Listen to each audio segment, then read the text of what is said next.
हमारे विभिन्न ज्ञानवर्धक कार्यक्रम देखने के लिए आप हमें अभी सब्सक्राइब करें, बेल आइकन को प्रेस करें ताकि आप देख सकें हमारा कार्यक्रम सबसे पहले। और अधिक जानकारी के लिए फेसबुक पेज को लाइक करना न भूलें। जय माँ इंद्राक्षी। इंद्राक्षी धाम में दर्शकों आप सभी का हम हार्दिक स्वागत करते हैं। आज के दिन जिन जातकों का जन्म दिवस है, मैरिज एनिवर्सरी है, उन सभी को हमारी तरफ से बहुत बहुत शुभकामनाएं। आज पाप मोचनी एकादशी है, चैत्र मास के कृष्ण पक्ष की, और ये पापों का विनाश करने वाली है। बहुत अच्छा इसका माहात्म्य है। क्या किया जाए, क्या दान करें, सारी बातें इस अंक में हम आपको बताएंगे। आज का पंचांग पढ़ लेते हैं। 7 अप्रैल सन 2021 दिन बुधवार, चैत्र मास कृष्ण पक्ष संवत 2077, तिथि पाप मोचनी एकादशी, नक्षत्र धनिष्ठा, राहु काल 12 से 1:30, दिशा शूल उत्तर पूर्व दिशा। ये जीवन है, इस जीवन में हमसे पाप होते रहते हैं, नाना भांति के पाप होते हैं, और कुछ अपराध, कुछ पाप तो ऐसे होते हैं मेरे साधकों जिसका हमें पता ही नहीं चलता। जैसे अब हमारे धर्म में चींटी भी मारना पाप माना जाता है।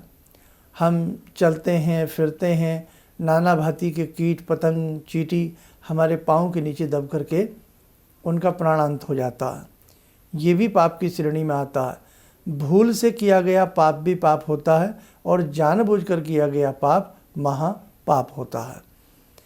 अब एक पाप और होता है जो मुझे लगता है आज के समय में बड़ा जिसका बोलबाला है, लोभ। किसी भी चीज़ का लोभ करना, लालच करना, ये भी पाप की श्रेणी में आता है। एक अद्भुत पाप और बताएं, गप शप मारना, बिना मतलब की जो बात नहीं है उसे अपनी तरफ से बना करके बताना, घड़ना, गप्पे मारना, ये भी पाप की श्रेणी में आता है। जी, कई ग्रंथों में इसके बारे में पूर्ण चर्चा दी गई है कि बेटा आप सोचते हैं, कई बार आप लोगों में बैठे होते हैं, कहीं भी बैठे होते हैं, और आप अपनी तरफ से कोई भी झूठी झूठी बात बता करके बातें करते हैं, गपशप लगाते हैं, तो ये भी पाप की श्रेणी में आता है। पूर्व जन्म में न जाने हमने कितने पाप किए हैं जिसका संचय हमारे साथ है, और हमारे पुण्यों का संचय भी हमारे साथ होता है। ज़िंदगी के सारे वैभव मेरे साधु को फीके पड़ जाते हैं। ज़िंदगी की कोई भी चीज़, आपकी कोई भी कमाई आपके साथ नहीं जाती सिवाय आपके पाप और पुण्य के। जितने आपने पुण्य किए होते हैं वो आपके साथ जाते हैं, और जितने आपने पाप किए होते हैं वो भी आपके साथ जाते हैं। अब जाते हैं तो क्या होता है, जब ये दोनों ही पाप पुण्य इंसान के मृतक जब व्यक्ति हो जाता है, उसे घोषित कर दिया जाता है कि इसका निधन हो गया। निधन, जिसका सभी धन नष्ट हो जाए, व्यक्ति निधन हो जाता है। निधन हो जाता है हर तरह से, शरीर का भी निधन हो गया, सब कुछ गंवा करके वो संसार से चला जाता है। उसकी आत्मा में लिपट करके चलते हैं पाप और पुण्य। पापों की संख्या ज़्यादा होती है तो भोगना पड़ता है, और पुण्य की मात्रा ज़्यादा होती है तो पुण्य का सुवासित फल उसे अगली श्रेणी में प्राप्त होता है। पुण्यों के सहारे से ही वो स्वर्ग लोक की यात्रा करता है। पुण्य के ही सहारे से वो ऐसे कुल में जन्म लेता है कि उस कुल को भी आनंदित करता है, और अपने आप को भी परमात्मा से वो व्यक्ति जोड़ करके चलता है। तो पाप और पुण्य ये एक ऐसी कर्म है कि इनसे कोई बच नहीं सकता। आप कितना भी प्रयास कर लें, किसी चीज़ को आप सोच रहे हैं कि ये अपराध है, ये गलत बात है, ये नहीं करना चाहिए, मुझे कोई नहीं देख रहा है, लेकिन भगवान देख रहे होते हैं। भगवान की असंख्य आँखें हैं। एक कैमरा आपकी हर गतिविधि को रिकॉर्ड करता है, लेकिन भगवान की असंख्य आँखें, वो असंख्य आँखों से हमें देखते होते हैं। इसलिए हम 7 तालों में भी छुप जाएं ना, हम कितने भी काल कोठरी में अंदर चले जाएं, लेकिन भगवान की निगाह से हम नहीं बच सकते। हम कोर्ट कानून कचहरी से बच सकते हैं, लेकिन भगवान से नहीं बच सकते। इसलिए ध्यान रखना, हमारे ऋषियों ने हर चीज़ का जवाब बनाया है। हमसे जाने अनजाने में जो भी पाप होते हैं तो ऋषियों ने कहा कि पाप मोचनी एकादशी को जो साधक बहुत अच्छे से तप तितिक्षा करता है, व्रत करता है और दान पुण्य करता है, कहीं ना कहीं अच्छी श्रेणी में उसको देखा जाता है। अब इसका मतलब ये भी ना समझ लें कि साल भर तो हम पाप करें, साल भर हम अपराध करें और जब पाप मोचनी एकादशी आए तो उस दिन महापंडित जी बन के बैठ जाएं, ये भी बात नहीं बनेगी। आप साल भर भी अच्छे कर्म करें और जब इस प्रकार की अच्छी पर्व, अच्छी तिथियां आती हैं, उन तिथियों में भी अपनी आत्मा के ऊपर जो चढ़े हुए मैल हैं, जो कषाय कलमश जम गए हैं, जो झाड़ झंकार जम गए हैं, उन्हें आप साफ करें। एक किसान भी अच्छी फसल लेने के लिए अपने खेतों में से झाड़ झंकार उखाड़ करके फेंक देता है, अच्छी फसल लेने के लिए। ऐसे ही अच्छा जीवन लेने के लिए हमारे जीवन में भी जो झाड़ झंकार होते हैं ना, वो उखाड़ के फेंके जाते हैं। कैसे? कभी हम एकादशी का व्रत रखें, कभी हम कोई अच्छा पुण्य करें। तो मेरे साधक को ज़्यादा कुछ न कहते हुए, आज बड़ी पुण्यदायिनी, फलदायिनी, फल प्रदायिनी एकादशी है। आज के दिन आप श्री हरि नारायण की सेवा करना, आज के दिन आप गोपाल स्तोत्र पाठ कर सकते हैं, गजेंद्र मोक्ष पढ़ सकते हैं। आज के दिन ही आप भगवती दुर्गा की जितनी साधना करें और इंद्राक्षी धाम से जुड़े हुए साधक जितनी भगवती की आज के दिन अपनी तप तितिक्षा साधना को बढ़ाएंगे, उतना ही आपके पापों का विनाश होगा, है ना। हम लोगों के पास तो कोई ऐसा पैमाना नहीं है कि जिससे हम नाप सकें कि हमने पाप बहुत किए हैं, और जीवन के दुखों को देखते हुए तो यही लगता है कि हमने न जाने क्या क्या कुछ अच्छा नहीं किया, जो आज जीवन में इतना हम संघर्ष कर रहे हैं। होता है ना मेरे साथ को। इसीलिए आपके घर में दादी, नानी, काकी, बुआ, चाई, किसी ने भी कोई आज के दिन व्रत रखा हो एकादशी का, उनका सहयोग करें, उनकी सेवा करें। सेवा से भी मेवा मिलता है। अगरबत्ती जलाई देवता के लिए जाती है, लेकिन सुवासित भगवान के साथ साथ वो हमारी नासिका को भी करती है। खुशबू फैलाई किसी के लिए जाती है, लेकिन वो खुशबू के झोंके सबको आते हैं। ऐसे एकादशी का व्रत जिसने भी रखा हो, आप उनकी सेवा करें, है ना, तो आपको भी उस सेवा का फल ज़रूर मिलेगा। और आज के दिन घर में गायत्री महायज्ञ करना, श्री हरि के मंत्रों से यज्ञ करना बड़ा ही पुण्य माना जाता है। आज के दिन गौशाला में जाकर के गौ माता की सेवा करना बहुत ही पुण्य माना जाता है ना। आज के दिन फल बांटना, मिठाई बांटना, वस्त्र का दान करना, यथाशक्ति अन्न दान करना, कुछ भी आज के दिन आप दान करें तो बहुत ही अच्छी श्रेणी में आता है। बस कहने का भाव यही था कि जैसे हमें सरकारें मौका देती हैं ना कि भाई अब ये तारीखें ऐसी हैं, जल्दी जल्दी अपना कर चुका दो, आपको छूट मिल जाएगी, सब्सिडी मिल जाएगी। नाना भांति में हमें सरकारें छूट देती हैं, या नाना भांति के ऐसे ऑफ़र हमें मिलते रहते हैं यदा कदा।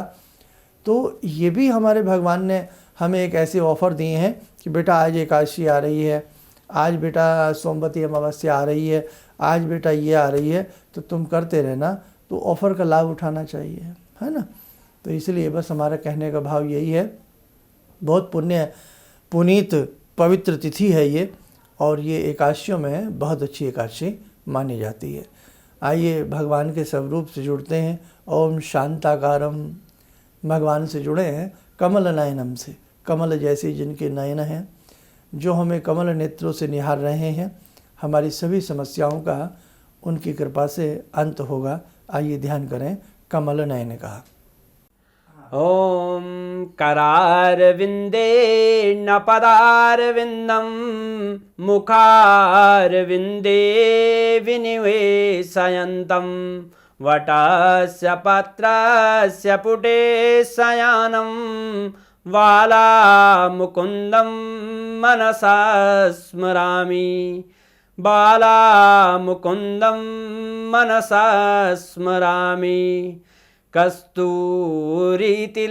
ललाटपटले वक्षस्थले कौस्तुभं नासाग्रे वरमुक्तिकं करतले वेणुकरे कङ्कणं सर्वाङ्गे हरिचन्दनं सुललितं कंठे च मुक्तावले गोपास्ति परिवेष्टितो विजयते गोपालचूडामणि शान्ताकारं भुजगशयनं पद्मनाभं सुरेशं विश्वाधारं गगनसदृशं मेघवर्णं शुभांगं लक्ष्मीकान्तं कमलनयनं योगवृद्ध्यानगम्यं वन्दे विष्णुं भवभयहरं सर्वलोकैकनाथं। कवच बना लें, ध्यान करें, श्री हरि की कृपा हम सबके ऊपर बरस रही है।